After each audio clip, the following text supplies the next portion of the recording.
talked to dozens of voters on election day. The ones who supported me said, tell President Trump we're still with him. But on the Elon Musk of it all, did you hear that from voters when you were talking to them during the campaign, or was that not really something that came up? No, I hear the opposite. I mean, voters are angry about the kinds of things that Elon Musk is finding, whether it's the condom boxes, 300-year-olds on Social Security. I mean, and by the way, voters are grateful. Elon Musk is the wealthiest guy in the world. He doesn't need to do any of this. He doesn't benefit from any of it. In fact, it hurts his companies, and I think people are grateful. You know, you just mentioned turnout and excitement. Republicans were sweating your race near the end of it. I'm sure you heard this from Republican leaders.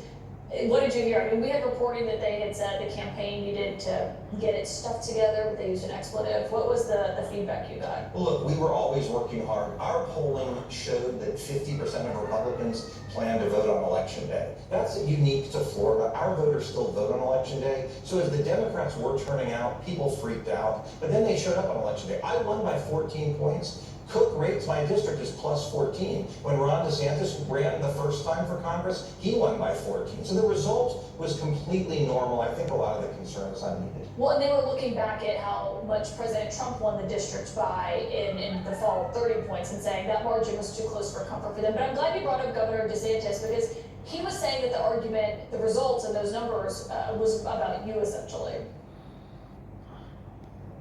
I think you have a candidate in Randy Fine who, one, he's a squish, okay? He repels people. I think that election day turnout was really good for a special election for Republicans in the district, and I attribute that to President Trump's intervention. I think these are voters who didn't like Randy Fine, but who basically were like, you know what, we're gonna take one for the team. President needs another vote up there, and so we're gonna do it.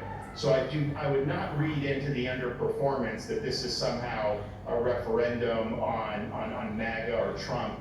I think it was a unique issue with this particular candidate.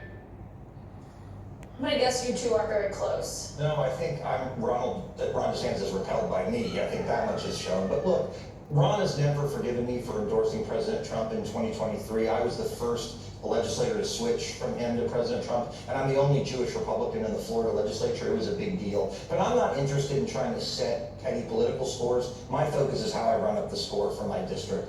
He's looking in the past, I'm looking to the future. And he didn't endorse you or your opponent, who was also running in the other district where it was a special election.